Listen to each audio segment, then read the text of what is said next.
भगवान की जय। हमारे बीच श्री राम कथा के सरस प्रवक्ता परम पूज्य श्री अम्बरीश जी महाराज पधारे हैं। मेरे भक्त वत्सल भगवान की जय। मनाते हैं भगवान कृष्ण के जन्म को मनाते हैं। तो अब लाला कन्हैया की भैया जब लाला का किसी बच्चे का जन्म होता है तो नाल काटी जाती है।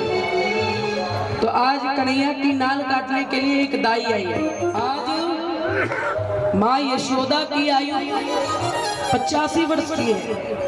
कड़ित लगाइए कि जो नाल काटने वाली दाई आई होगी वो कितने वर्ष की होगी बताइए। कम से कम 150 वर्ष की है। तो आज नंद महल में आई भैया यशोदा। उस दाई ने कहा कि यशोदा मैं नाल जब ही काटूंगी जब मैं कुछ मांगू और तुम मुझको वो चीज दे दो। तो मैया यशोदा ने कहा बताओ तुमको क्या चाहिए। ताकि यशोदा जब तुम्हारा भैया यशोदा ने कहा अरे दाई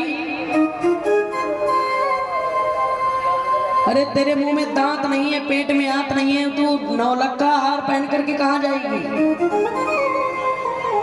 तो दाई ने कहा मुझे कुछ नहीं पता यशोदा, मुझको नौलखा हार चाहिए जिससे तुम्हारे लाला की नाल में काटूंगी। और अगर वो तुम मुझको नहीं दोगी तब मैं नंद महल से चली जाऊंगी। तब तक वहां पर नंद बाबा की बहन सुनंदा आ जाती है। सुनंदा ने जब दाई की उम्र देखी और चेहरे को देखा वो भी कहने लगी मैं तुमको नहीं दूंगी। अब भैया तीनों में झगड़ा चालू हो गया। ये झगड़े को सुनते नंद बाबा वहां पर आ गए। तो नंद बाबा ने लड़ाई को साथ दिया कि भैया क्या हुआ, क्यों लड़ रहे हो तुम तीनों लोग। तो सुनंदा बोली भैया देखो ना ये दाई 150 वर्ष की हुई है। अब क्या करें। अब दाई बार बार लड़ के कह रही है कि नहीं मुझे वो चाहिए। तो नंद बाबा के आंखों में सुधारा प्रवाहित हो गई। कहा कि ऐसा समय आ गया है कि लोग हमसे लड़के मांग रहे हैं। तब सुनंदा से कहा सुनंदा इस हार को तुम दे दो। आज उस हार को उन्होंने दे दिया। अब क्या होता है बात आई नौलखा हार को पहन करके नंद महल में चली गई। अब भैया उस 150 वर्ष की दाई की चाल डाल सब बदल गई। क्यों? क्योंकि नौलखा हार गले में पड़ा हुआ था। भैया जिसके पास पैसा होता है उसकी चाल ढाल बातें सब बदल जाती हैं। तो ऐसे ही उस 150 वर्ष की दाई के अंदर भी दाई ने उस नौलखा हार को लिया और कन्हैया के गले में डाल दिया और नाल काट करके नंद महल की से बाहर जाकर के चली गई थी।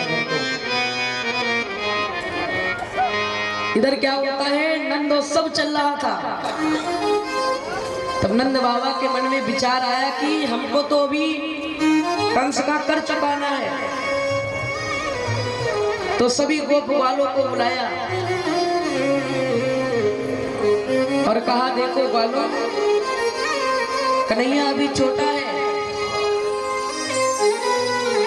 नंद बाबा ने कहा ग्वाल वालों अरे कंस का वार्षिक कर चुकाने जाना है, पूरे ब्रजमंडल की रक्षा तुम करो।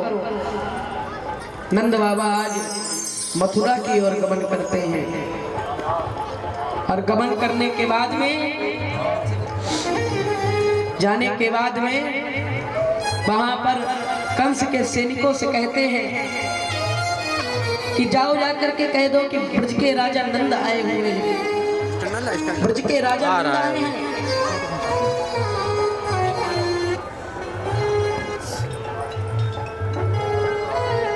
बोले रामचंद्र भगवान की जय। महाराज जी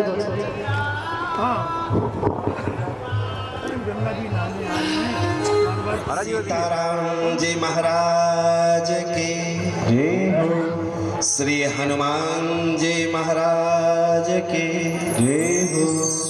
श्री भागवत महापुराण के जय हो। और गंगा जी के इस पावन तट पर जो बालक आप लोगों को कथा श्रवण करा रहा है, इसके माँ पिताजी की भी एक बार जय बोल दीजिए। ये धन्यवाद के पात्र है। जब कई जन्मों के पुण्य उदय होते हैं तब जाकर कहीं ऐसी संतान मिलती है। मैं आपको बहुत स्पष्ट बोलना चाहता हूँ, ऐसे कितने बालक जिनको ठीक से ABCD नहीं आती है, वो श्रीमद् भागवत की कथा वाचता है। ये पिछले वर्ष हमें मिले, तब से लगातार हमारे संपर्क में है, बड़ी मेहनत कर रहे हैं। आप सब इनको आशीर्वाद दीजिएगा। मैं आपसे एक बात निवेदन करूं, ये प्रेम की बात हो जाता है, किसी को पता नहीं लगता, लेकिन ये प्रेम एक तरफा नहीं होता। छत्तीसगढ़ के एक कवि हुए हैं ईश्वरी प्रसाद जी। उन्होंने कहा, ईश्वर कबू बजत ना देखी एक हाथ से ताली। कभी एक हाथ से ताली बजते देखी? प्रेम दोनों तरफ से होता है। जब भगत प्रेम करता है तो भगवान प्रेम करने लगते हैं, और उसका प्रसाद ये होता है। रास पंचाध्यायी में, यद्यपि मैं भागवत का वक्ता नहीं हूं, मैं तो राम जी का भगत हूं सरकार, और राम कथा ही कहता है। पूरे भारत में मैं कथा गाता। गोपियां रास पंचाध्यायी में उद्धव से कहते हैं। जब उद्धव जी ने कहा, हमने भगवान कृष्ण का संदेशा आपको दिया है, अब आप कोई ऐसा संदेशा बताइए जो भगवान को देना हो। गोपियों ने कहा, उद्धव एक संदेशा है, दे दीजिए। क्या? आसा महो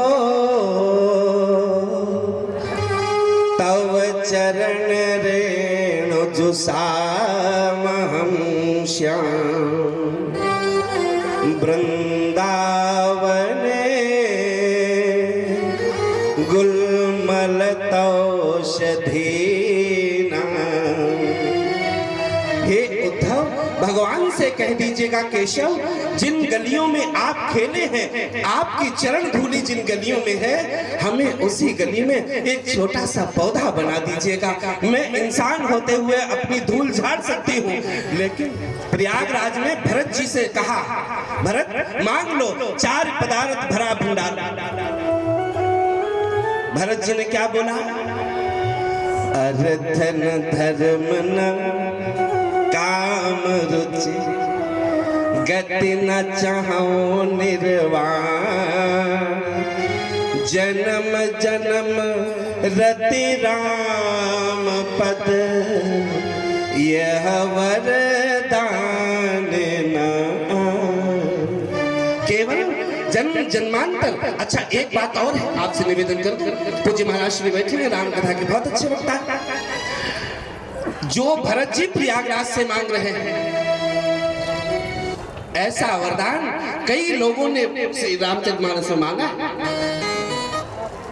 गौतम ऋषि की नारी भरत जी ने कहा, एक बात मैं आपसे बता देता हूं। क्या? जान हो राम। हमें अपेक्षा नहीं है, मुझे चाहिए कुछ नहीं है। क्यों? जान हो राम कुटिल कर मोही। और सब हमसे कहते रहे कि आप कुकर्मी हैं भरत, आप विद्रोही हैं भरत, लेकिन मेरा प्रेम भगवान के चरणों में लगा रहे। बस ये कमी है। हम में और आप में हम क्या करते हैं? प्रेम में व्यापार करते हैं। हमने भगवान की पूजा की है, हे गंगा मैया 1 महीने आपके दर पे रहे हैं तो हमारे घर में एक पोता आ जाए, हमारे लड़के का विवाह हो जाए, या हमारे यहाँ मकान नहीं है तो मकान हो जाए। लेकिन भरत जी ऐसा नहीं कह रहे हैं। क्या कह रहे हैं भरत जी? चाहो नहीं कुबेर कोश वीर एक सुरेश पद, चाहो नहीं ज्ञानिन में ज्ञानी हूँ कहाँ हूँ मैं। कुछ नहीं चाहिए, फिर क्या चाहिए?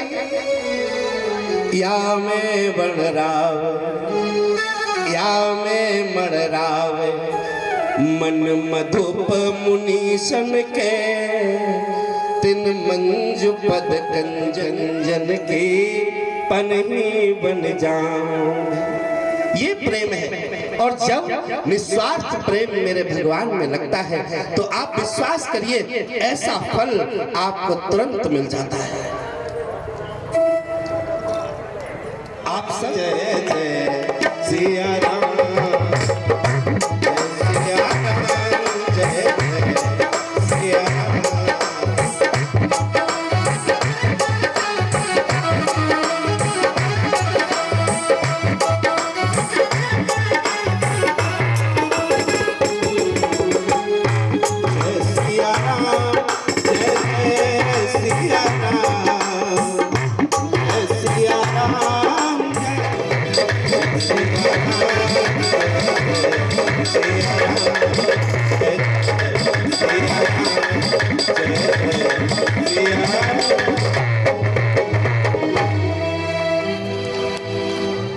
सैनिकों ने जाकर के कंस से कहा कि कंस, महाराज कंस, ब्रज के राजा नंदराय आपके यहाँ आए हैं। तो कंस ने अपनी गद्दी छोड़ दी और जाकर के नंद बाबा के पास गए और जाकर के चरणों में प्रणाम किया। कहा कि नंद बाबा आप यहाँ क्यों खड़े? चलिए महल में चलिए। आज कंस अपने सिंहासन पर नंद बाबा को बैठाते हैं और पूछते हैं, नंद बाबा आप इस बार कर बहुत ज्यादा लेकर के आए हैं, अब की बार सोने मणियों से पूरी थाली भर करके लाए हैं, कोई शुभ अवसर है क्या? तो नंद बाबा ने कहा, तब नंद आज कंस कहता है कि नंद बाबा आपका पुत्र चिरंजीवी हो गए और सदैव शत्रुओं का विनाश करता रहे। भैया जिसकी प्रशंसा शत्रु भी करे वही तो कृष्ण तत्व है। यहाँ पर कंस का 8वां काल कौन है? कन्हैया है, लेकिन कन्हैया की ही आशीष देते हैं वो बहुत बड़ा प्रतापी हो और दुष्टों का संहार करता रहे, सदैव चिरंजीवी हो। अब नंद बाबा कंस से मिलने के बाद वसुदेव देवकी के पास जाते हैं।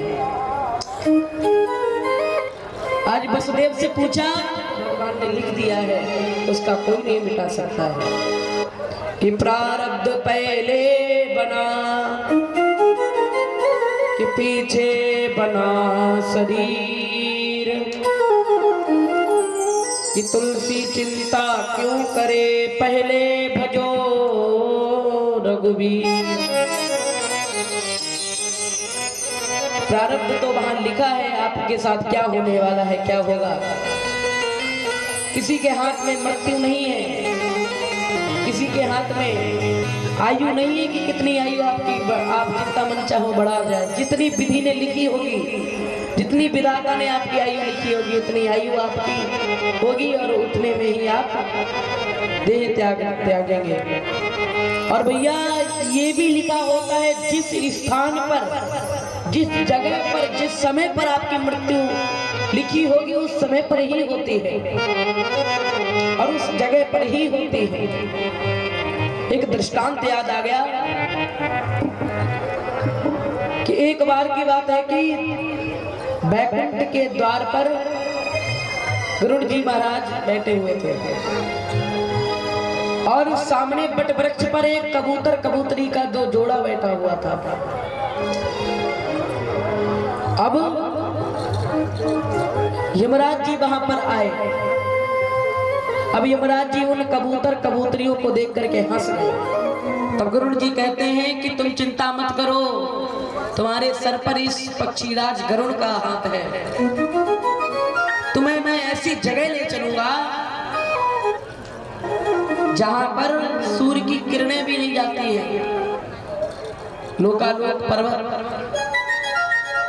और उधर लोकालोक पर्वत पर क्या होता है, एक अजगर गुफा में इंतजार करता है। किसका? इन्हीं कबूतर कबूतरियों का, क्योंकि वहां पर काल बनकर के अजगर है। अब इधर गरुड़ जी क्या करते हैं कि उनको अपनी पीठ पर बैठा करके लोग हेलो।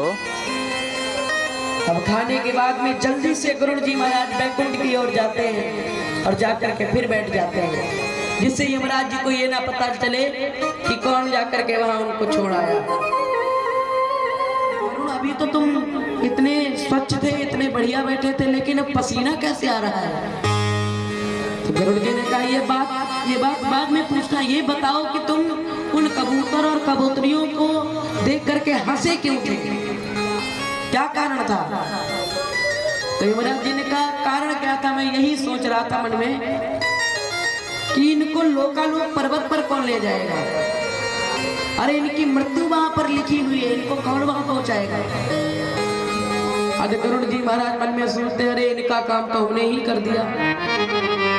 यमराज जी को पता था कि गरुड़ ही ले जाएंगे वहां पर तब इनकी मृत्यु होगी। तो भैया, जिसकी मृत्यु जहां पर जिस समय जिस पल जिस क्षण होती है उसी क्षण हो जाती है। तो आनंद बाबा वसुदेव देवकी को समझाते हैं कि भैया, आयु मृत्यु अल्प ये किसी के हाथ में नहीं है, ये सब विधाता के हाथ में है। अरे जो प्रारब्ध ने भगवान ने लिख दिया है वो कोई नहीं मिटा सकता है, वो तो होना ही है। इतना कह करके नंद बाबा वृंदावन की ओर चल देते हैं। इधर महाराजा कंस ने क्या विचार किया कि हमारे 8वें पुत्र ने मेरा काल वृंदावन में आई और वृंदावन को देखा, तो उसने विचार किया अगर इस रूप में जाएंगे तो सब हमको पहचान लेंगे। अरे मैं एक सुंदर अप्सरा बन करके जाऊंगी। आज पूतना ने बहुत सुंदर वेश बनाया है एक सुंदरी का।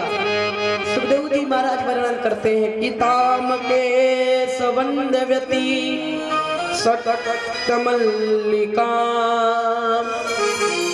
बृहन्नितं वस्तन कक्ष मध्यमा सुवास संकंपित कर्णभूषण विशोल सत कुंतल मंडितांगना ताम केशवंदवती सत्मल्लिका। आज पूतना के बालों में पुष्प गुथे हुए हैं। उसने पुष्पों से अपने बालों को सजा रखा है और अपने घुंघराले केशों में गजरा बांध रखा है और ठुमकती ठुमकती नंद महल की ओर जाती है। इतना सुंदर सौंदर्य जो देख लेता है, अरे यशोदा, तो यशोदा मैया ने सुना कि इतना सुंदर मधुर आवाज किसकी है, ब्राह्मण की पत्नी हूँ और मैं यमुना के पल्ली पार से आई हुई हूँ और जिस दिन आपके लाला का जन्म हुआ उस दिन हम नहीं आ पाए और अब हम आए हैं तो हम आपके लाला का दर्शन करना चाहते हैं। तब यशोदा कहती है कि आप ठहरिए, आपके लिए मैं कुछ लाती हूँ। अरे मेरा लाला अभी पालने में सो रहा है। आज जैसे ही पूतना की आवाज सुनी तो ठाकुर जी ने आंखें खोल ली। अब जैसे ही पूतना ने पालने की ओर देखा तो पूतना का हृदय भी ममता से भर गया। कहने लगा, बताओ इस दुष्ट कंस ने इतने सुंदर इस लाला को मारने के लिए हमको यहाँ भेजा है। अरे मुझको धिक्कार है भैया, वो कुमाता है, वो माता नहीं है। वो माता बन करके भगवान को मारने आई है, कन्हैया को मारने आई है। और भैया पूतना का अर्थ क्या होता है? पूतना एक अविद्या है, लेकिन माता कार्य करने जा रही है तो एक प्रकार से माँ है। आज पूतना ने देखा कि मैया यशोदा तो भोजन बना रही है, भोजन की थाली लगा रही है। तब तक पूतना ने कन्हैया को गोद में लिया और स्तनों में जो कालकूट नामक के विष को लगा करके आई थी, आज भगवान को पान कराने लगी।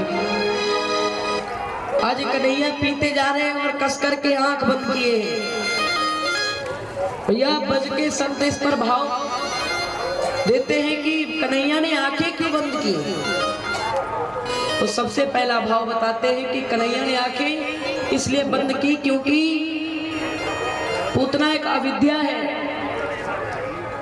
जिसके पूत माने पुत्र ना माने ना, जिसके पुत्र ना हो वो पूतना है।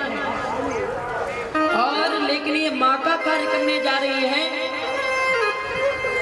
और माता अपने ये माता हमें विष पिलाने जा रही है, मतलब हमको मारने जा रही है। तो ऐसी दुष्ट माँ के मुझे दर्शन नहीं करने।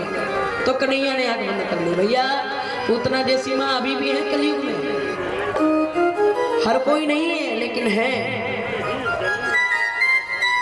जो अपने गर्भ से गर्भपात करा देती है, गर्भ में ही पुत्री पुत्र को मार देती है। भैया जिस शालिग्राम की बटिया नहीं होती, हर शिला शालिग्राम की बटिया नहीं होती।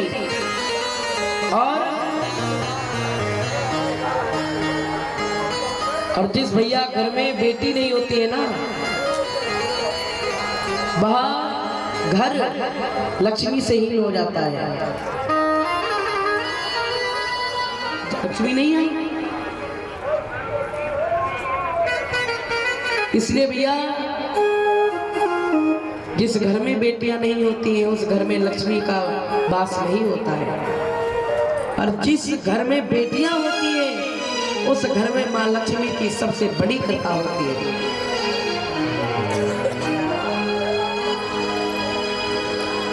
तो आज इधर पूतना कुमाता बन करके आई है तो भगवान कृष्ण ने आंख बंद कर लिया। अब दूसरा भाव बताते हैं कि कन्हैया ने आंख क्यों बंद की। क्योंकि भैया जैसे किसी बच्चे को कड़वी दवा पिलाई जाती है तो वो क्या करता है, आंख बंद कर लेता है। तो कालकूट नामक सारे पृथ्वी के जीव जंतु मरने लगते हैं। क्योंकि भैया ये समुद्र मंथन से प्रकट हुआ है कालकूट नामक विष। आपको कल बताया था, जिसके दाह से, जिसकी आंच से सभी जीव जंतु दूर दूर तक मरने लगते हैं। ऐसे विष को भगवान ने जब अपने पान करो आकर के आपका कार्य है, हम तो माखन मिश्री खाने के लिए आए थे। इतने सुंदर सुंदर भाव ब्रज के संत कहते हैं, स्तन का पान कर रहे हैं और दूसरे स्तन पर हाथ रख लिया है। आज पूतना मन में सोच रही है, पी लो लाला, अभी तुम समाप्त होने वाले हो। अब भगवान ने विश्व सभी ब्रजवासी देख करके डर जाते हैं। इतनी बड़ी राक्षसी के ऊपर लाला कन्हैया, आज 6 कोस ब्रजमंडल में जितने भी वृक्ष थे, आज जैसे ही वह पूतना गिरी सब वृक्ष टूट गए। तो यह पूतना का शरीर 6 कोस का था। आज सभी ब्रजवासी पूतना की तरफ भागे।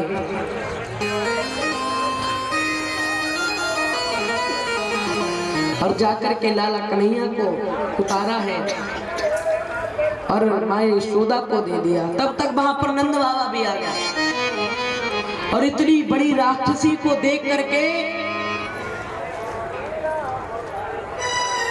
माँ यशोदा को डांट लगाते हैं कि बताओ, तुम्हारे 85 वर्ष में तुम्हारे एक लाला ने जन्म लिया और तुमको उसको संभालना भी नहीं आता है।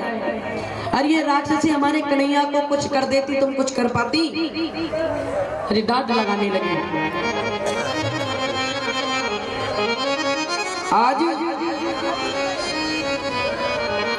सभी ब्रजवासियों ने मिलकर के, लेकिन आज के लोग क्या करते हैं, राई सरसों ली, इधर घुमाया उधर उधर फेंक दिया। इससे नजर थोड़ी नहीं उतरती है। गाय की पूंछ इतनी पवित्र होती है जिससे, भैया पहली बात तो गाय को स्पर्श करना बहुत बड़ी बात है। गाय की जो सुबह उठ करके चरण स्पर्श करता है उसकी कभी अल्प नहीं होती। जैसे भैया किसी का कुंडली में आता है कि इसकी अग्नि से इसको डर है, जल से इसको बचाव रखना पड़ेगा, तो अगर गौ माता के चरण स्पर्श करने से उसके सब दुख दूर हो जाते हैं। तो यहाँ पर माँ यशोदा लाला कन्हैया के नामों से और लाला कन्हैया को ही जाड़ा लगाती है कि अव्यात जोंग्रि मणिमास्तव जान बथोरु यज्ञोच्युतः कटितटं जठनं है आशा इर्त के स्तवस्तदुरई सैनास्तु कंठम् विष्णोर्भुजं मुखमुरुक्रमै पराकम्। पूतना को कैसे जलाया जाए, इसका अंतिम संस्कार कैसे किया जाए? इतनी विशाल है, कहां तक इसके लिए लकड़ियों की व्यवस्था करी जाए? अरे हमारे सब सारे ब्रजमंडल के पेड़ काट दे तब इसके समान एक चिता बनेगी। तो नंद बाबा ने कहा देखो एक उपाय तुमको बताते हैं। अरे इस पूतना के शरीर के खंड खंड करके जलाओ। आज जैसा नंद बाबा ने कहा वैसा ही किया गया। पूतना के शरीर के खंड किए गए। सुगंध आई, चंदन जैसे जलता है ऐसी सुगंध आई। राजा परीक्षित ये सब सुन रहे थे, कहा गुरुदेव ये कैसे हो सकता है? इतनी पापिन राक्षसी जो मेरे कन्हैया की आए है, तब पूरे शरीर से सुगंध आ रही है। आज जैसे तैसे पूतना का अंतिम संस्कार किया गया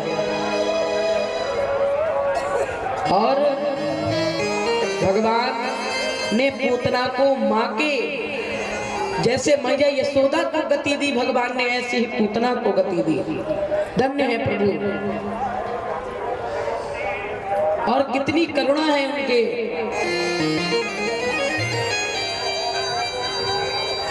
आइए एक भाव को सभी लोग हमारे साथ करेंगे कि भली उनकी आंखों में है कितनी करुणा,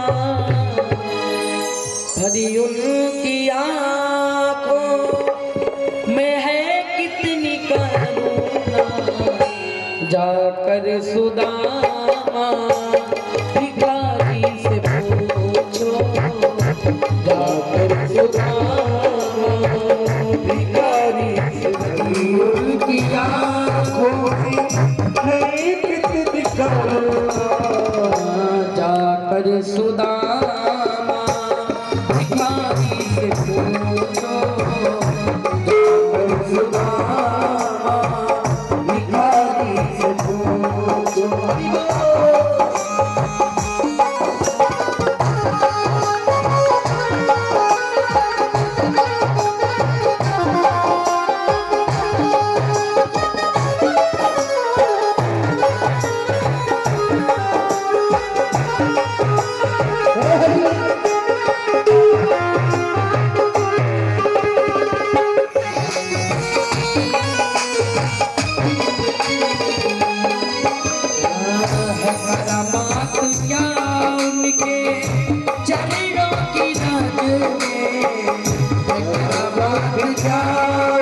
के चरणों की रज में परमात क्या उनके चरणों की रज में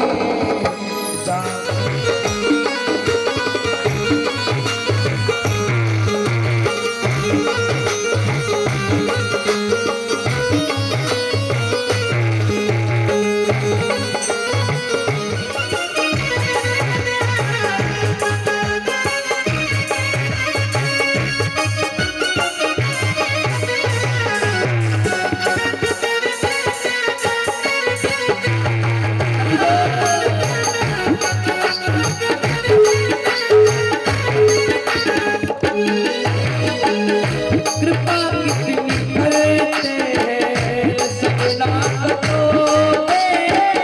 कृपा कितनी करते हैं सजनाथ तो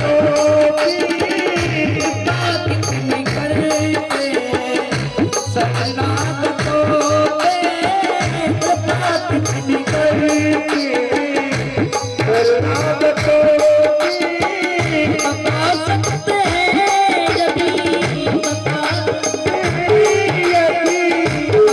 सकते हैं यदि मिलेंगे विभीषण पतितों को पावन वो कैसे बनाते पतितों को पावन वो कैसे बनाते जटायु सरिस बारी बारी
जाकर सुदामा भिखारी से पूछो जाकर सुदामा भिखारी से पूछो परमात्मा क्या उनके चरणों की रज में परमात्मा क्या उनके चरणों की रज में जाकर के गौतम किनारे से पूछो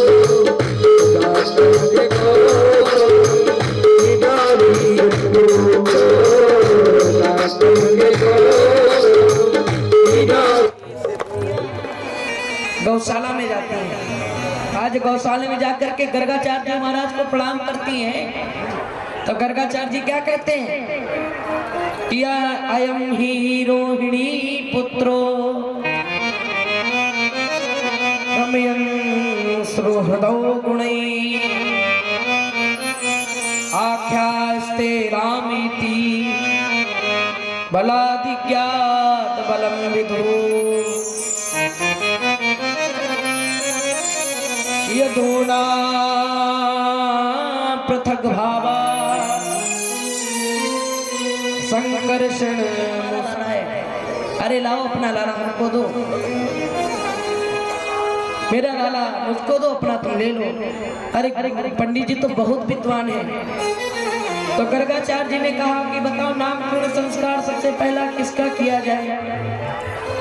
तो मैया यशोदा ने कहा पंडित जी हमारे लाला का। गर्गाचार्य जी ने कहा नहीं, रोहिणी का पुत्र तुम्हारे लाला से 1 साल बड़ा है, एक नाम इनका बल होगा और दोनों मिलाकर के इनका नाम बलराम होगा। और इन्होंने एक गर्भ को छोड़ करके दूसरे गर्भ में प्रवेश लिया है, इसलिए एक नाम इनका संकर्षण होगा, संकर्षण भगवान। और इनका अस्त्र शस्त्र मूसल होगा, हल, ये इनका अस्त्र होगा। आज रोहिणी का लाला रोहिणी को दे दिया। अब मैया यशोदा की गोद से मैया यशोदा का लाला लिया। आज लाला की छवि देख करके गर्गाचार्य जी महाराज की समाधि लग गई।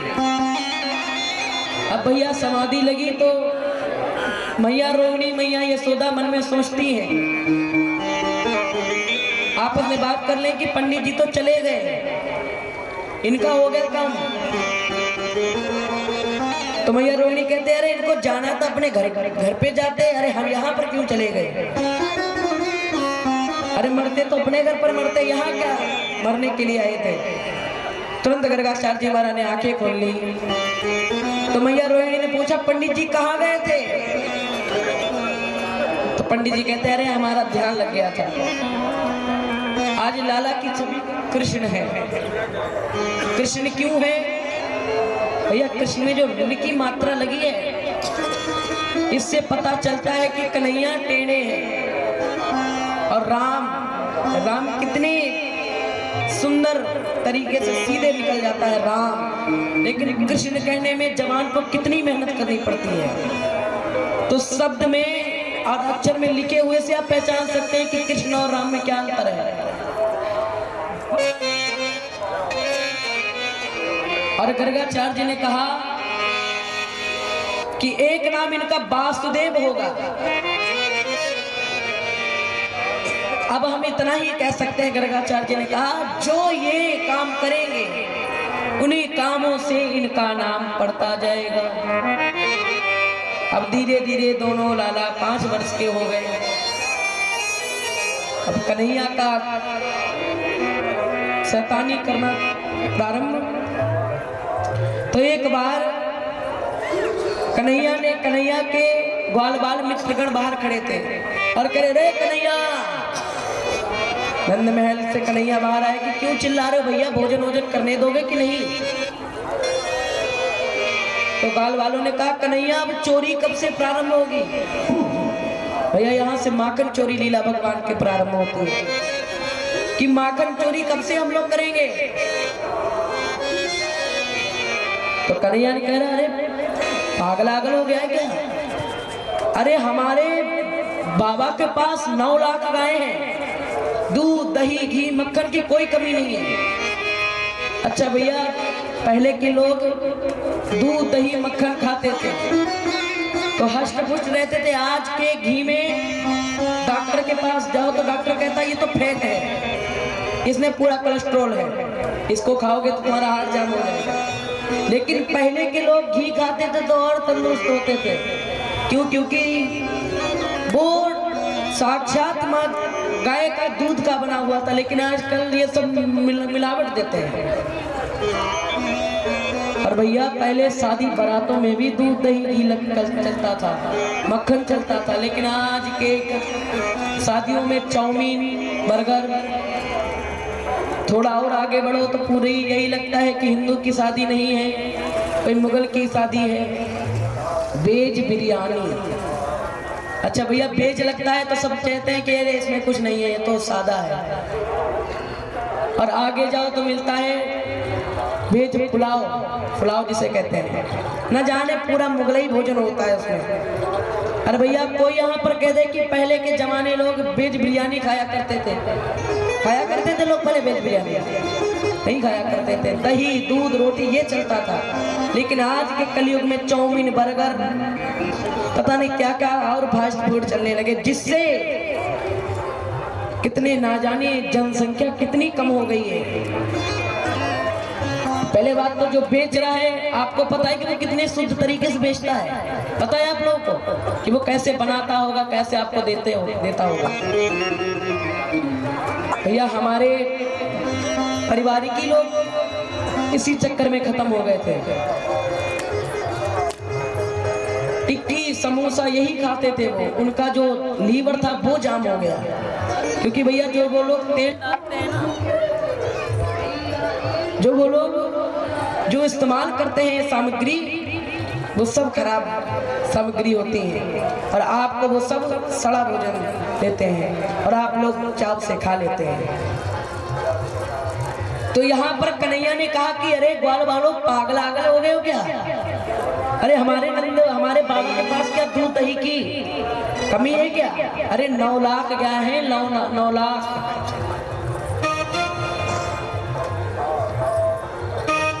तब मधुमंगल बोला अरे तुम कुछ भी, तेरे कर्म में लिखा है चोरी करना, तो तू चोरी जरूर करेगा। अरे गर्गाचार्य जी महाराज कह गए थे कल चोरी करोगे तुम। कन्हैया ने कहा गर्गाचार्य जी कह रहे तो करेंगे, चलो। एक बट वृक्ष के नीचे भैया बहुत बड़ी सभा बैठी गाल वालों की, अष्ट सखा मधुमंगल, सुबल, सुबाहु, बलराम जी, कन्हैया, गद दुर्मद, ये अष्ट सखा बैठे हुए थे। तब मधुमंगल बोला भैया ये बताओ चोरी हम कहाँ से सीखें, कैसे सीखें? तो कन्हैया ने खड़े होकर देखा, भैया देखो अब हमारी एक मंडली का नाम होगा बाल गोपाल चोर विद्या मंडली। हमारे मंडली में जो आएगा उसको हम चोरी सिखाएंगे, चाहे वो कोई हो, चाहे वो राजा का पुत्र हो, चाहे वो कोई रंक का, कोई भिखारी का पुत्र हो, उसको हम चोरी सिखाएंगे। तब मधुमंगल ने कहा भैया चोरी सीखोगे कहाँ? कन्हैया ने कहा भैया एक बात बता दे, चोर चोरी करता है तो घर से करता है, कोई विद्वान बनता है तो घर से उठता है और चमक जाता है, तो हम घर पे ही चोरी करेंगे। और एक बात है, कन्हैया ने कहा सखाओ इसमें से कोई पकड़ा गया तो वो कच्चा चोर है, उसको हम चोर मंडली में नहीं लेंगे, और जो पकड़ा नहीं गया वो पक्का चोर है, उसको हमारी मंडली का सरदार बना देंगे। अब भैया रात हुई, सभी लोग अपने अपने घर में जाकर के चोरी करने की व्यवस्था बनाने लगे। इधर कन्हैया में व्यवस्था अपनी बनाती है चोरी करने के लिए। तो कन्हैया मैया यशोदा के पास लेटे थे और बलराम जी मैया रोहिणी के पास सोए हुए थे। अब मैया यशोदा तो जग रही थी, तो कन्हैया सोच रहे मैया यशोदा नहीं सोएंगी तो हमारा सब बना बनाया प्लान सब मिट जाएगा। अब कन्हैया खुद को आंख बंद करके ऐसा नाटक करते हैं जिससे मैया समझ जाए कि लाला कन्हैया सो गया है। अब धीरे से कन्हैया ने देखा कि मैया यशोदा भी गहरी नींद में पहुंच गई है। अब घाट से धीरे धीरे उतरे, अब जाकर के सबसे पहले दीपक को बुझाया, क्योंकि भैया अंधेरे में चोरी होती है, उजाले में चोरी नहीं हो पाती है। तो कन्हैया ने सबसे पहले उस दीपक को बुझाया। बुझा करके उस कक्ष में जाते हैं जहां पर पूरे 9 लाख गायों का दूध एकत्रित होकर के, जहां पर दही मक्खन बनता था। तो आज कन्हैया वहां पर जाते हैं और छोटी छोटी मटकियों में से माखन खाने लगते हैं। भैया माखन खाने पर जो आवाजें होती है ना, खाने पर जो हम खाते हैं तो आवाजें होती हैं चपड़ चपड़, तो ये आवाजें मैया यशोदा के कानों में गई। पहले उन्होंने विचार किया कोई बिल्ली होगी जो माखन को खा रही होगी, और देखा कि कन्हैया भी नहीं है, और सीधे उठ करके उसी कक्ष में चले गए जहां पर कन्हैया पहले से ही बैठे हुए थे। अब कन्हैया ने सोचा अगर मैया ने पकड़ लिया तो हमारी खैर नहीं है, हमारे हाथ पैर इकट्ठे कर देंगे मैया अगर पकड़ लिया हमको तो। अब कन्हैया धीरे धीरे पीछे से छुप करके और जा करके घाट पर लेट जाते हैं। और लेटने के बाद अपने ऊपर थोड़ा सा मक्खन लगाते हैं, जिससे मैया कहती हैं अरे बिल्ली हमारे कन्हैया के ऊपर से होके हुए गई है और हमारे कन्हैया के चादर में देखो कितना माखन लगा है। और दीपक को जलाती हैं, फिर सो जाती हैं। भैया उनको क्या पता कि बिल्ली है कि उनका बिलौटा सो रहा है जो नाटक करके। तो कन्हैया ने फिर विचार किया, अरे फिर उठो, अरे मैया नहीं पकड़ पाएगी। आज फिर जाकर के दीपक बुझाती है और फिर खाना प्रारंभ कर देते हैं। अब मैया किसी से नहीं कहती है, मैया रोहिणी से कहती है, अरे रोहिणी देखो कोई बिल्ली आई हुई है। मैंने पूछा भैया हाँ कैसी रही चोरी आज की? कन्हैया ने झूठ कह दिया कि हम तो पकड़ गए। तो बाल बालों ने कहा देखो ये चोर बनने जा रहे थे, खुद पकड़ गए हैं और हमसे पूछ रहे भैया क्या हाल है। तो आज कन्हैया ने कहा रे देखो बाल बालों हम पक्के चोर हैं, हम पकड़ने वाले नहीं हैं, हमको कोई नहीं पकड़ सकता है। मैं कैसे चोरी करे?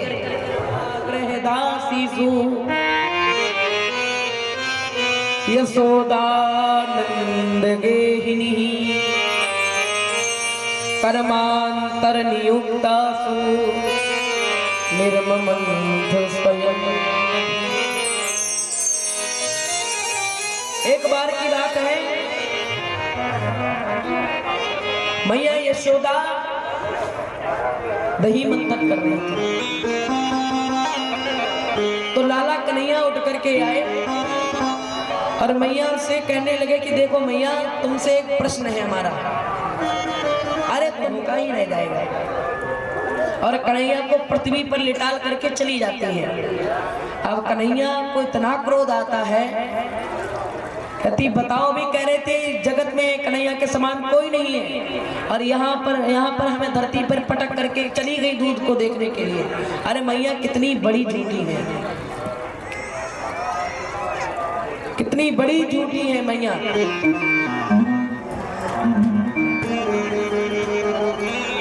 अरे इनसे झूठी कोई नहीं बोल पाता है, पूरे ब्रह्मंडल में सबसे बड़ी झूठी मेरी मैया ही है। और एक छड़ी उठाती है और मैया यशोदा के मायके से आई हुई जो चीज थी वो सब फोड़ देती है। अच्छा भैया जिन माताओं के यहाँ मायके से जो सामान आता है ना, बड़ी ही ख्याल से उसको रखती है क्योंकि वो पिता के हाथ से दी हुई चीज होती है। भैया जितना अपने ससुराल में माताएं नहीं इतना ध्यान रखती जितना मायके के सामान में जितना ध्यान देती। मायके से अगर पिताजी ने कुछ भेजा है, अगर एक भगोना भी पिताजी ने भेजा है तो उसको बड़े ही हिफाजत से रखेंगे, अरे ये तो मेरे मायके से आया था। तो ऐसे ही मैया यशोदा ने उन घड़ों को बड़े ही हिफाजत से रखा था। वो सोचती थी ये तो मेरे पिता की निशानी है। आज कन्हैया जाकर के क्रोध में वही घड़े तोड़ देते हैं, उनको सब फोड़ दिया। अब मैया यशोदा कहती है कन्हैया कहाँ गया? आज मैया यशोदा ने देखा कि सब मटकी मायके के यहाँ आई हुई सब टूटी पड़ी है। आज कन्हैया को दौड़ा लिया। अरे कन्हैया रुक, तुझे भी बताती हूँ। अरे तेरे अंदर थोड़ा बड़ा हो गया तो तू सोचता है कि तू जवान हो गया, अभी रुक तुझे बताती हूँ। और एक छड़ी ली और उनके कन्हैया के पीछे। अब जैसे तैसे भैया कन्हैया मार खा गए। अब इधर ग्वाल वालों सखाओं ने कहा कि चलो गोपी के यहाँ किसी गोपी के यहाँ चोरी करते हैं। तो भैया ब्रजमंडल में एक ऐसी चतुर गोपी थी जिसने कन्हैया को फंसाने के लिए एक बड़ा सा जाल बिछाया था। अपने घर के बाहर सुंदर सुंदर मटकी रख दी, इसमें सुंदर माखन रखा हुआ था। और कन्हैया उसके घर से निकले। और निकल करके देखा, अरे कन्हैया ने देखा, अरे माखन, अरे कोई यहाँ पर है भी नहीं, चलो हमला बोलो, फ्री का माल है, चलो रुको। अब कन्हैया बेचारे को क्या पता कि भैया यहाँ वहां पर जाल बिछा हुआ है। वही वाली बात, भैया कन्हैया तो एक हिरण है, जाल बिछाने वाली गोपियां बहलियां है। अब कन्हैया बहलियां के चक्कर में जाकर के फंस जाते हैं। अब गए, मक्खन खाया, तब तक पीछे दरवाजे के पीछे गोपी खड़ी थी, तुरंत उठ करके कलाई पकड़ ली। अब कन्हैया ने कहा, अरे ये क्या होगा, ये क्या होगा, ये किसका घर है, ये किसका घर है। तो गोपी ने कहा, कन्हैया क्या करने आए हो हमारे घर पे। तो कन्हैया कहती है, अरे गोपी मैं क्या करूं, तुम्हारे घर का द्वार हमारे घर का द्वार एक ही है, मैंने समझा ये हमारा घर है, अरे मुझसे बहुत बड़ी भूल हो गई। तो गोपियां कहती हैं कि अरे भैया चोर को तो सब घर अपने लगते हैं, आप आज तुमको तो कन्हैया कहते हैं कि हमारे ग्वाल वालों से पूछ लो। आज कन्हैया पीछे देखते कोई नहीं है। कन्हैया कहते वाह, मतलब मैं फंसा पड़ा हूं तो ग्वाल वाल हमको छोड़ करके चले गए, अरे इनको बाद में देख लूंगा। आज कन्हैया बातें बनाते हैं, गोपियों अरे मैं तो एक छोटा सा बालक हूँ, मुझको पकड़ने से तुम्हारा क्या हो जाएगा। कि यार तुमको मैं बांधूंगी और बांध करके मैया यशोदा को यहाँ लाऊंगी। कन्हैया ने कहा, अरे गोपी तुम हमको बांधोगी। हाँ कन्हैया तुमको हम बांधेंगे और बांध करके तुम्हारी मैया यशोदा को यहाँ पर लाएंगे। कन्हैया ने कहा, गोपियों तुम कभी हमको नहीं बांध सकती हो, हम 3 जगह से टेढ़े हैं, तो तुमको 3.5 गांठ का फंदा आना चाहिए जिससे तुम हमको बांध सकती हो। गोपियां बड़े चक्कर में पड़े, भैया 1.5, 2.5 का फंदा, 3.5 का फंदा नहीं भैया कभी सुना है, ये कौन सा फंदा है। तो कन्हैया ने कहा, अरे गोपियों क्यों परेशान हो, अरे हम तुमको पहले सिखाएंगे फिर तुम हमको बांधना। अरे हम काहे के लिए, हम तुमको सिखाते हैं। आज गोपी उस कन्हैया के बातों में आ जाती है, इतना मधुर बोलते हैं हमारे लाला, उनकी बातों में आकर के फंस जाती है। आज कन्हैया कहते हैं, देखो सबसे पहला फंदा हमारे पैरों पर तुम्हें बांधना है, तो उसके पैर बांध दिए, और कहा दूसरा कमर, तो गोपी की कमर बांध दी, और कहा देखो तीसरा फंदा तुम्हें हाथ में लेकर के गर्दन में बांधना है, और बांध करके कहा देखो ये है 3.5 गांठ का फंदा, इसे कहते हैं 3.5 गांठ का फंदा। गोपी कहती है, भैया अब तुम हमें खोलो, अब हम तुम्हें बांधते हैं। वो अब कन्हैया क्या कहते हैं, अरे हमारे गुरु ने तो बांधना सिखाया, खोलना सिखाया नहीं। और गोपी के सामने बैठ करके खूब माखन खाते हैं और दरवाजे से बाहर निकल करके भाग जाते हैं। अब इधर वह गोपी बंधी 3 घंटे हो जाते हैं, 4 घंटे हो जाते हैं, तब गोपी की सास वहां पर दरवाजे पर आती है। अब कन्हैया ने एक चीज और कर दी, अंदर से दरवाजा लगा करके खिड़की से कूद गए। अब सास आई कहती है, अरे बहू कहाँ गई। तो गोपी कहती है, अरे माँ मैं बंधी पड़ी हूँ, मुझे बांध गया है कन्हैया। आज जैसे तैसे दरवाजे को खोला और बहू को खोला, बताओ तुमको किसने बांधा। कहा कि वो नंद लाला आया था और उसने मुझको 3.5 गांठ का फंदा बताते बताते मुझे बांध करके भाग गया। इधर सास कहती है, अरे भैया देखो मैंने तुमसे कितना कहा है बहू कि उस चोर के, उस छलिया के चक्कर में तुम मत फंसना, वो तुमको फंसा करके चला जाएगा। देखो अभी तुमको फंसा करके गया कि नहीं। आज दूसरी गोपी के यहाँ पहुंचे, उस गोपी ने तो ठान लिया था इसको तो पकड़ना ही है। अब कन्हैया के लिए फिर वो जाल जैसे बिछाती है, उसने सुना कि कन्हैया तो गोपियों को बांध करके चला जाता है। अरे मैं बताती हूँ कैसे ये बांधता है। और कन्हैया को वैसे ही जाल बिछा देती है, माखन की मटकियां रख देती है।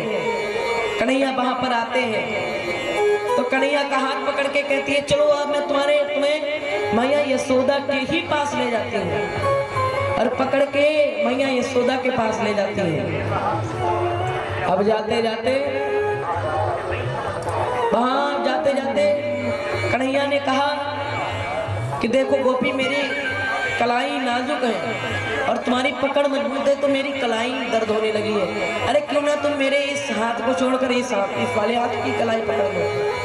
तो कन्हैया ने देखा कि उस गोपी का देवर वहां पर खड़ा हुआ है, तो उसको इशारे से बुलाया, ए गोपी जरा।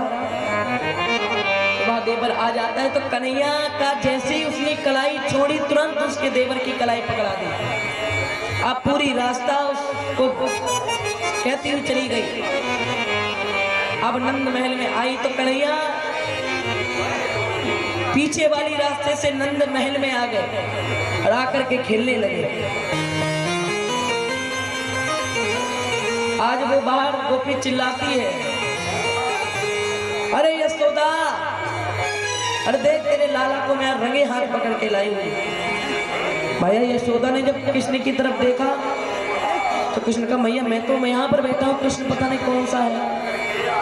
आज बाहर जाकर के देखा, आज गोपी कहती, देख तेरे लाला को मैं पकड़ के आई हूँ, इसको देख कितना बड़ा ये चोर है।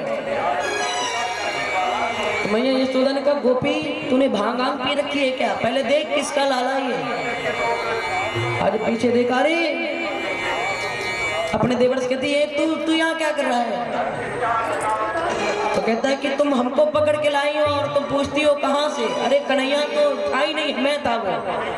आज कन्हैया अंदर से कहते हैं, बताओ गोपी क्या रहा। अब की बार तो तेरे देवर का हाथ पकड़ाया हूँ, अब की बार पकड़ेगी तेरे खसम का मैं तेरे हाथ में हाथ रख दूंगी। आज गोपी कहती, बारे कन्हैया तू तो बड़ा छलिया है भाई, आज पूरे ब्रजमंडल में सो रहे कि नंद का लाला माखन चोरी करता है।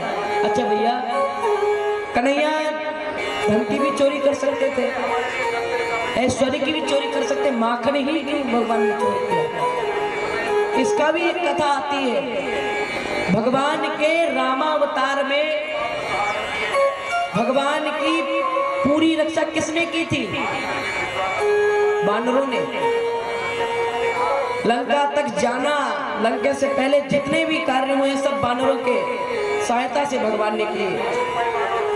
तो माखन चोरी करके भगवान बानरों को खिला रहे हैं, तो इससे सिद्ध होता है कि भगवान पूर्व जन्म का अपने कर्जा चुका रहे हैं।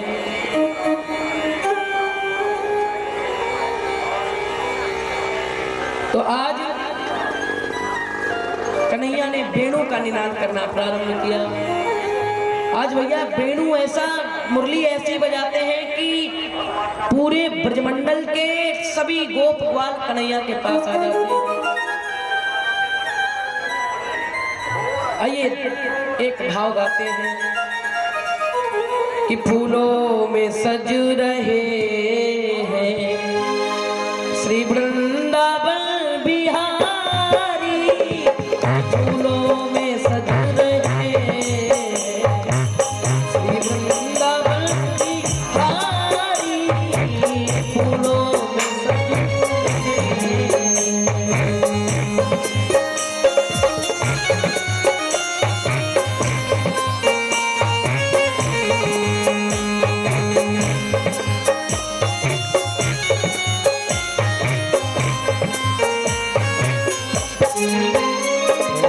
फूलों में सज रहे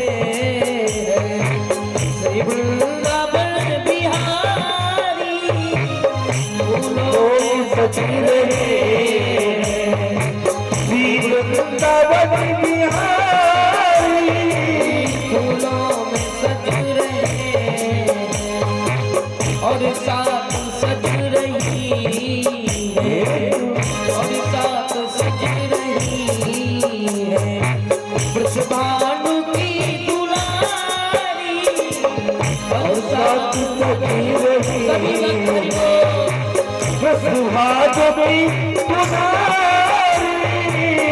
फूलों में सज रही। हरि बोल।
बरस रही है करुणा भरी निगाह बिन मोल बिक रही है, बिन मोल बिक रही है। जब से कभी निहारी फूलों सज रही है, जब से कभी निहारी फूलों में सज रहे हैं। श्री वृंदावन बिहारी फूलों में सज रहे हैं। हरि बोल।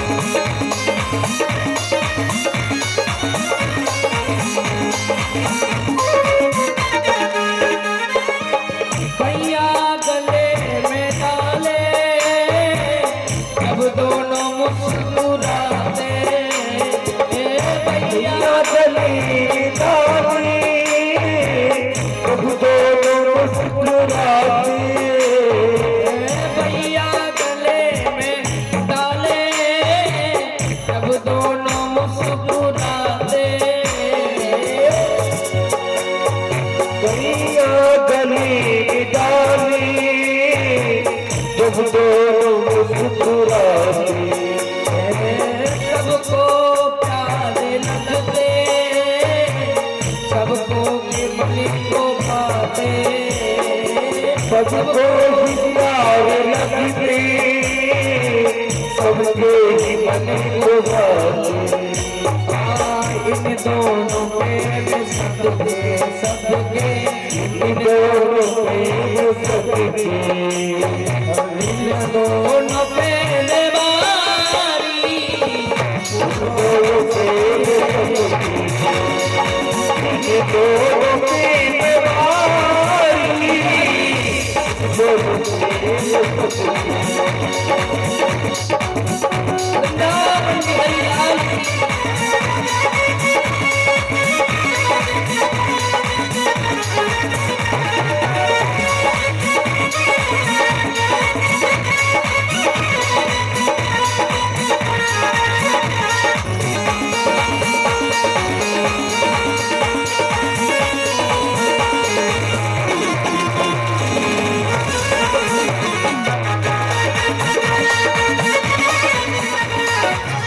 श्रृंगार तेरा प्यारे, श्रृंगार तेरा प्यारे, शोभा कहूँ क्या उसकी, आज मेरा प्यारी शोभा करूं क्या इसकी, इससे गुलाबी पटका, इससे गुलाबी पटका, उस पे गुलाबी साड़ी, गुलाबी पटकी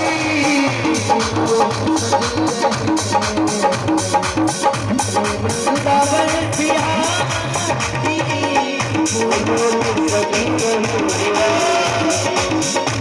वृंदावन बिहारी वो लोग सजी नहीं है,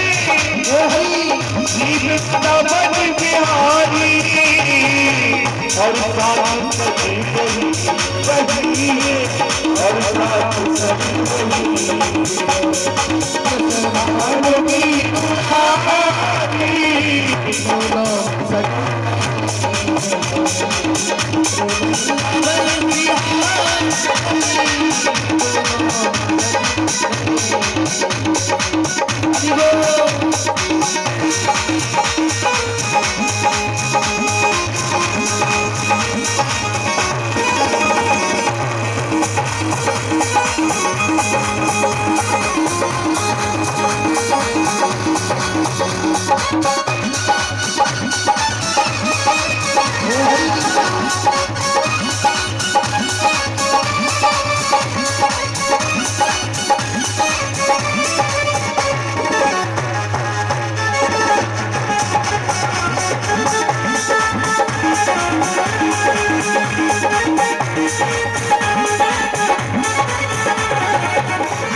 चोर भगवान की जय जय श्री राधे।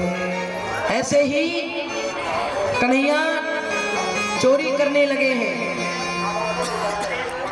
प्राप्ति शोध से वर्षे पुत्र मित्रम समाचरे। हेलो, मैया ने विचार किया तो लाला तो भी 5 वर्ष का है, इसको तुम मार नहीं सकती हूँ, लेकिन प्रताड़ित ताड़ मतलब इसको डांट सकती हूँ। तो मैया ने क्या किया, मैया ने एक रस्सी से उखल से कन्हैया को खड़ा किया और रस्सी लेने के लिए चली गई। अब रस्सी लाई और उखल में जैसे ही लपेटी तो 2 अंगुल छोटी पड़ गई।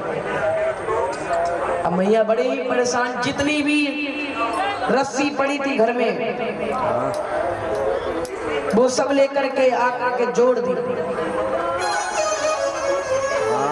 अब जोड़ने के बाद में फिर बांधी, फिर 2 अंगुल छोटी पड़ गई। 2 अंगुल कितनी भी माता रस्सी मैया रस्सी लगाती फिर भी 2 अंगुल छोटी पड़ जाती है। सुखदेव जी महाराज बताते हैं 2 अंगुल छोटी क्यों पड़ी। 1 अंगुल भक्त की पूजा और 1 अंगुल भगवत कृपा। 2 अंगुल भगवान की छोटी पड़ रही थी। आज मैया, आज बड़े भगवान ने देखा कि मैया परेशान, तो कन्हैया स्वयं ही बन गए कि स्वयं तो स्वनिगात्राया विस्त्रस्त्र कवरस्त्रजा दृष्ट्वा परिश्रमं कृष्णा कृपयासी स्वबंधने। आज कन्हैया ने देखा, दृष्टवा माने देखना, परिश्रमम कृष्णा, कन्हैया ने देखा मैया को परिश्रम करना पड़ रहा है। तो कन्हैया ने क्या किया, तो घुटनों से चलते चलते पूरे नंद महल के सामने जितने भी मैदान थे उसमें सब भ्रमण करते हुए 2 यमलार्जुन के वृक्ष थे। आज ही कन्हैया तो बीच से निकल गए, लेकिन जो बड़ा सा ऊखल था वो उसमें फंस गया। अब कन्हैया बार बार बल लगाते हैं, नहीं गिरते हैं। आज पूरे ब्रह्मांड का बल कन्हैया ने लगाया तो दोनों वृक्ष गिर गए और उसमें से 2 देव पुरुष बाहर आए। कन्हैया ने कहा भैया आप लोग कौन हैं? तो यमलार्जुन के दोनों ने कहा कि हम कुबेर पुत्र हैं नलकूबर मणिग्रीव। तो कन्हैया ने पूछा भैया वृक्ष कैसे बने, क्या पाप था तुम्हारा?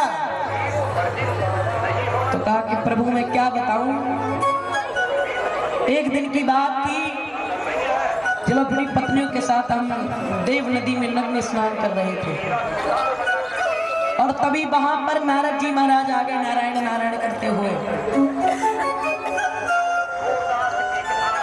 तो मैंने,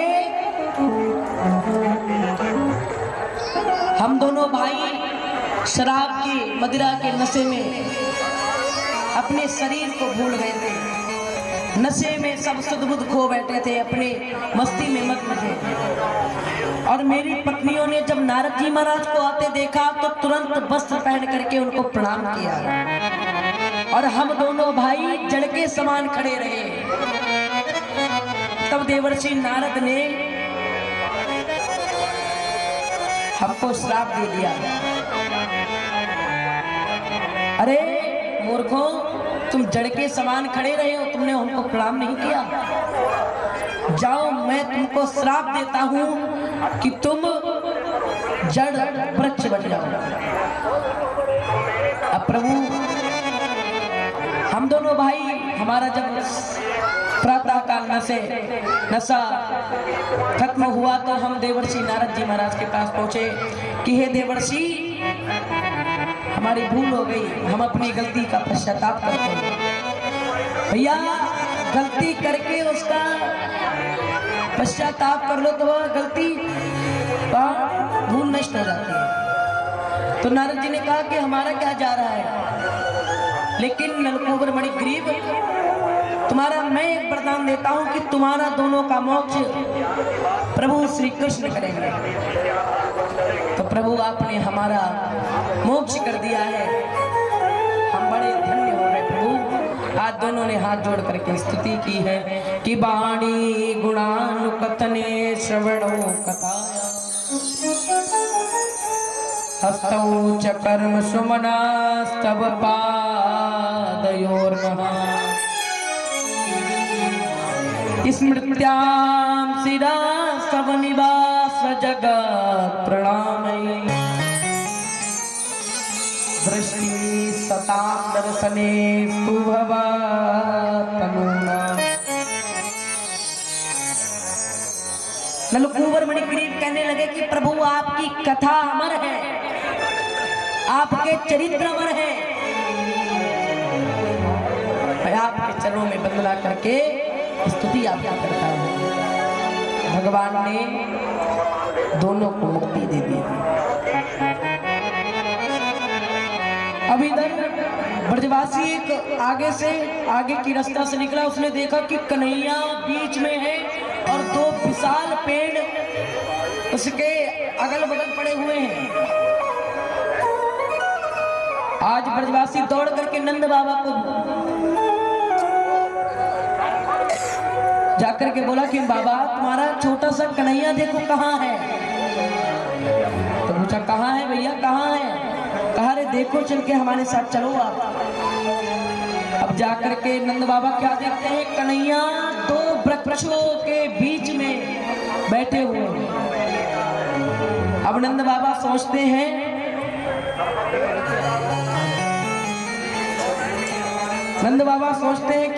कि अगर ये विशाल वृक्ष हमारे लाला के ऊपर गिर जाते तो क्या होगा।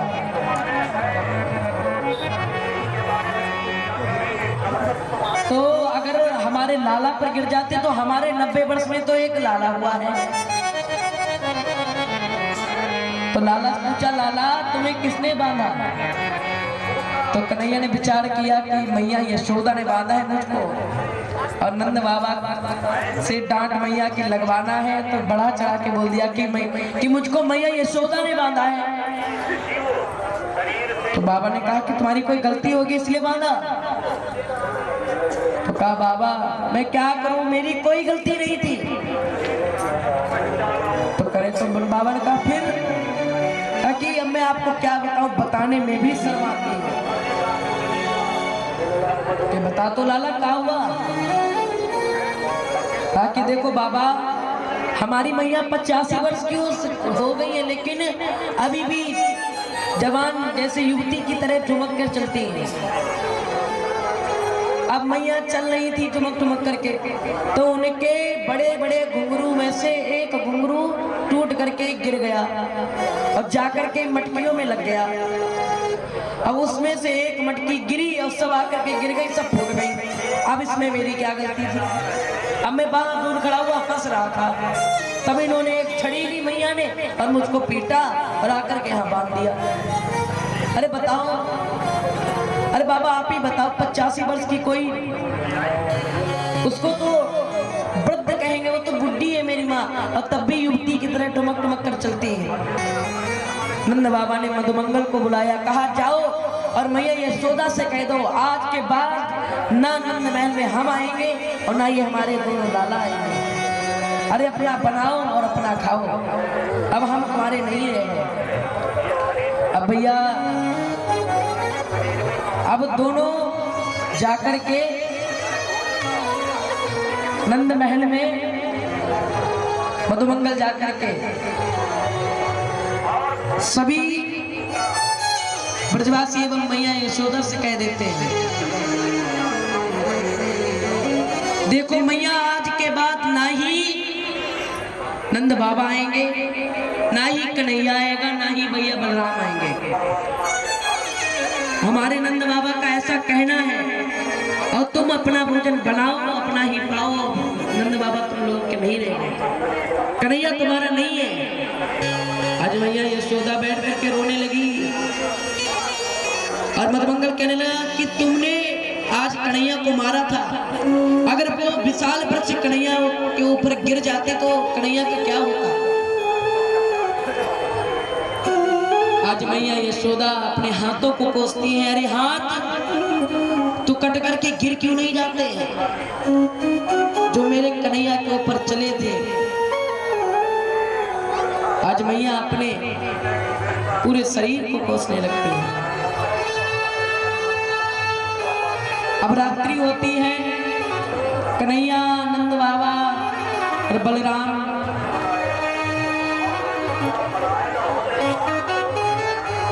गौशाला में शयन कर रहे थे। कन्हैया को रात्रि में नींद नहीं आती।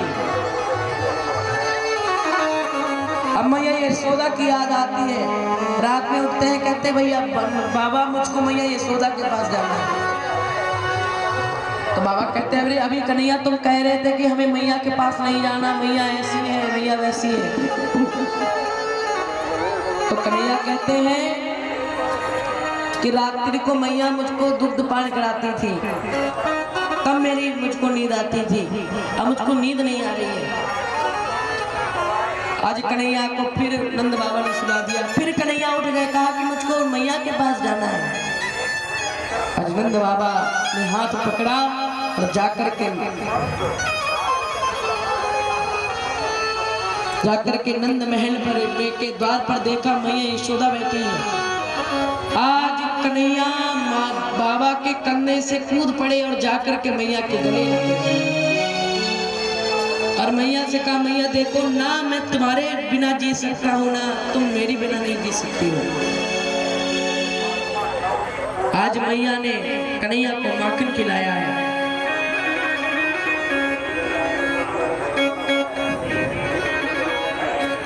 फिर अगले प्रातः काल क्या होता है, एक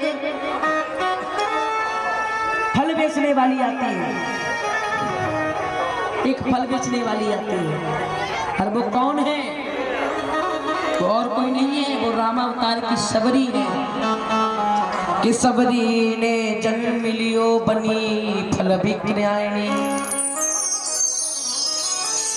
आई नंदालय में शोर ये मचावे हैं। कि बेर ले बेर बेर कहे यही, आँखन से बहावे नीर टेरे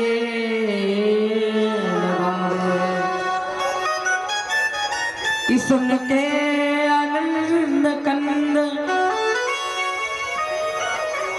मचल उठे मैया सो लेके, धान कर में बेर ले उठावे है। माता रामावतार में माँ सबरी ने कृष्ण जन्म में एक फल विक्रयणी का जन्म लिया। आंखों से अश्रुधारा प्रवाहित हो रही है, सोच रही है कि आज मुझे हमारे प्रभु राम के दर्शन होने वाले, प्रभु कृष्ण के दर्शन होने वाले हैं। आज पूरे ब्रह्मंडल में शोर मचा रही है, अरे कोई बेर ले लो। कन्हैया को वो वाणी सुन जाती है, वो समझ जाती है कि ये कौन है। अब खुश हो जाते मैया से, कहते मैया बेर बेचने वाली आई है। अरे भैया एक बात आपको बता दे, गांव में कोई भी आए तो बच्चों का एक ही इच्छा होती है कि इसको ले ले, चाहे वो कुछ भी हो। कोई गुब्बारे बेचने आता है तो बच्चों के मन में होता है क्यों ना हम भी गुब्बारे लें। तो कन्हैया भी छोटे हैं, 5 वर्ष के कन्हैया हैं, तो उनके मन में लालसा आई कि मैं बेर खाऊंगा। अब अपने एक अंजलि में धान भरे और दौड़ करके बेर बेचने वाले के पास जाते हैं, विक्रायणी के पास जाते हैं। अब भैया भगवान को पता नहीं कि धान सब नीचे गिर रहे हैं। अब भागते भागते जब विक्रायणी फिर बेर बेचने वाले के पास पहुंची तो 4 दाने बचे धान के। आज कन्हैया रोते हुए कहते अरे ये क्या हुआ, मेरे धान सब गिर गए, अब इसमें मेरा क्या हो जाएगा। फल विक्रायणी वाले ने कहा, नन्हे कृष्ण चिंता मत करो, इन 4 धान के दानों में से मैं आप तुमको फल दे दूंगी। आज वो 4 धान अपने एक पल्लू की खूंट में बांध लेते हैं और 5 बेर भगवान को दे देते हैं। अब बेर वाली अपने टूटी फूटी कुटिया में आती है। आज उस पल्लू के खूंट को खोल करके देखती है तो उसमें हीरे जवाहरात हो जाते हैं। आज वह फल विक्रायणी प्रसन्न हो जाती है और कहने लगती है कि मेरे स्वयं रामावतार के भगवान प्रभु श्री रामचंद्र जी हैं, वो इस द्वापर में कृष्ण बन करके अवतार दिया है। उसकी बात में सभी ब्रजवासियों ने मन में विचार किया और एक सभा बैठा दी और उसमें कह दिया कि क्यों ना हमको इस गोकुल को छोड़ देना चाहिए। और गोकुल को छोड़ने से हम कहीं और चले जाते हैं। बोले बच्चा स्वामी जी महाराज की जय। क्यों ना हमको इस गोकुल को छोड़ करके कहीं और जाना चाहिए। तो उसमें से उपनंद नाम का एक गोप था, उसने कहा कि हमारे पूरे ब्रजमंडल में एक ही जगह ऐसी है जहां पर हम रुक सकते हैं, श्रीधाम वृंदावन। वृंदावन ऐसी जगह है जहां पर कोई हमको नहीं रास सकता है। नंद बाबा ने कहा अगर कंस को पता चल गया वहां भी राक्षसों को भेजेगा। कहा तो उपनंद ने कहा कुछ नहीं होगा नंद बाबा आप चलिए। इवनम वृंदावनम नाम पशभ्यम नमकाननम गोप गोपी गवाम सेव्या पुण्यान्द्री प्रणवी।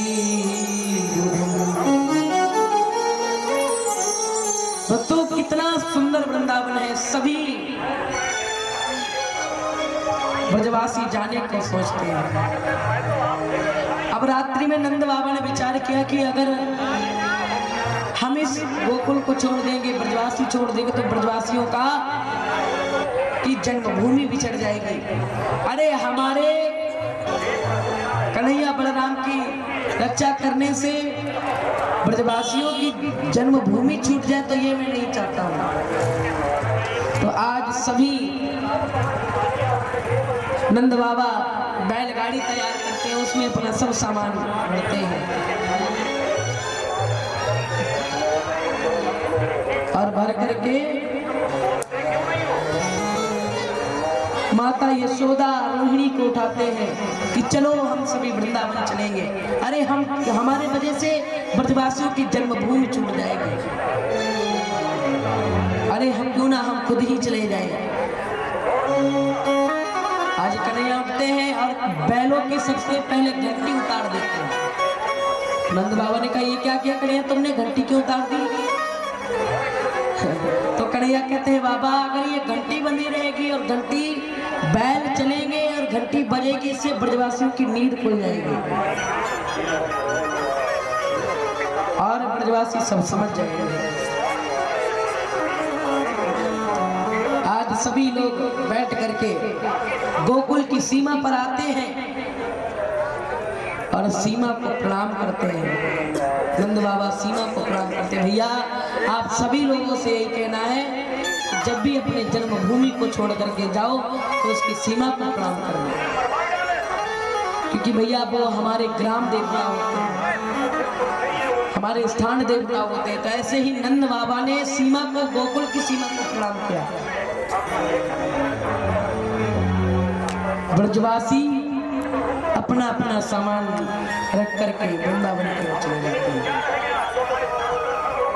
अब वृंदावन में आते ही कंस को पता चल गया कि अब हमारा 8वां काल गोकुल को छोड़ करके वृंदावन में आ गया है।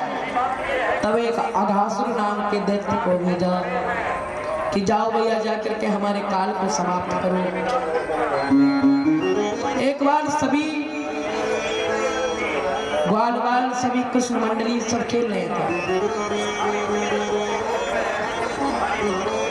तो एक ग्वाल बाल की नजर एक गुफा पर पड़ी। भैया ये गुफा तो हमने पहली बार देखी है, ये कैसे यहाँ पर आ गई? भैया ये गुफा नहीं थी, ये अघासुर का मुंह था।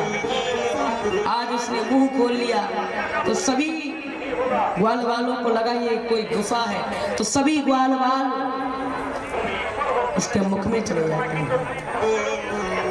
अब कन्हैया ग्वाल वालों को बुलाते, रे मधुमंगल कहाँ गए सब लोग?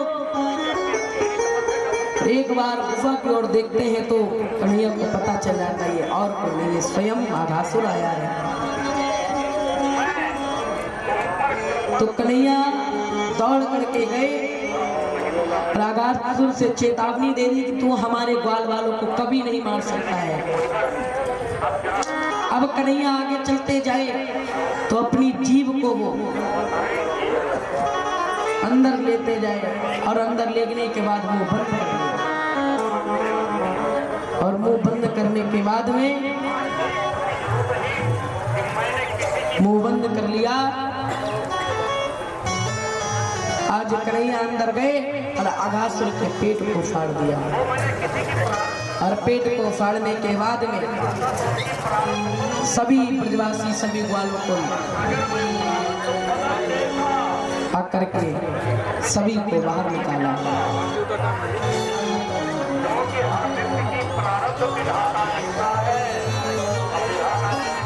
तो ऐसे ही सभी ग्वाल वाल, आइए एक छोटा सा भाव गाते हैं।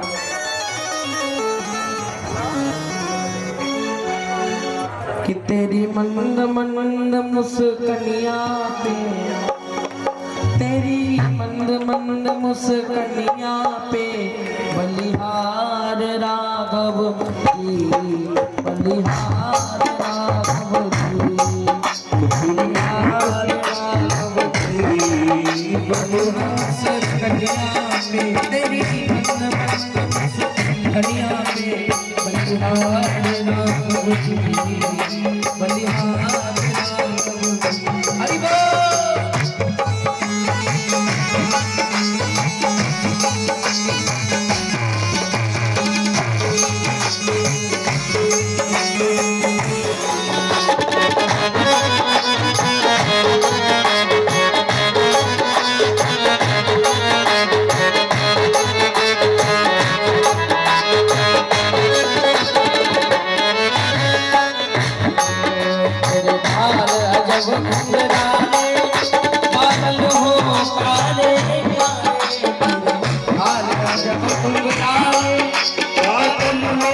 रानी जाने जब घुंघराले बादल होता है काले, जब घुघराने बादल हो जैसे काले, कुशलत खड़िया पे कुशलत खड़िया पे कुशलत कबिया को बलिहार राघव की, बलिहार राघव की, बलिहार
लगती है प्यारी प्यारी,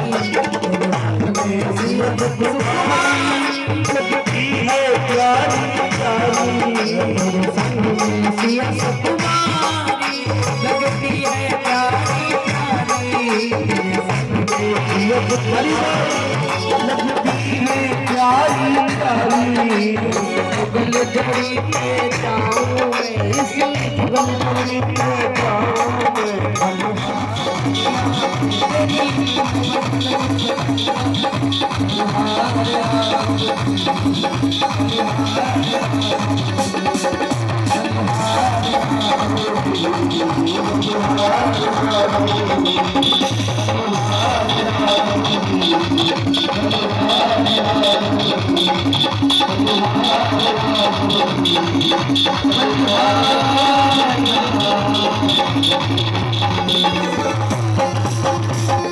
बोले राघव सरकार की, गंगा मैया की जय जय श्री राम। सभी भक्त आरती के लिए खड़े हो जाएंगे।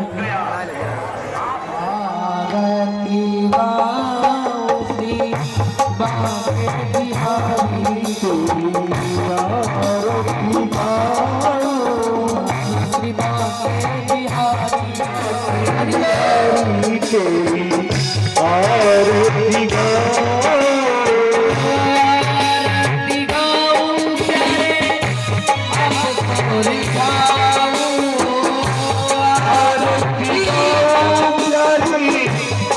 कोई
बिहारी स्वामी व्यास बिहारी अंतर्यामी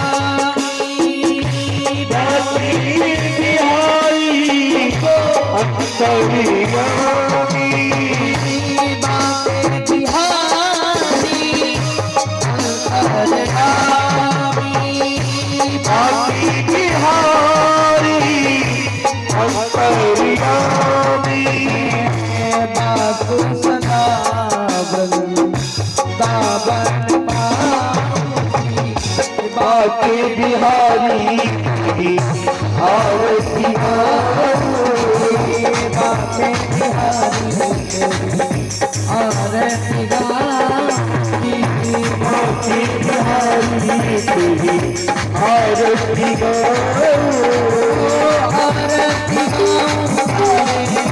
आरती आपको आरती प्यारे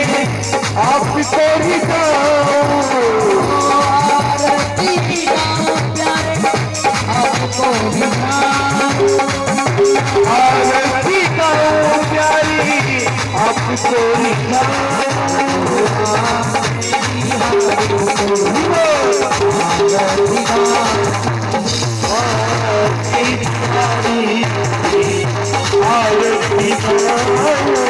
प्यारी आपको बाकी बिहारी को भी आरती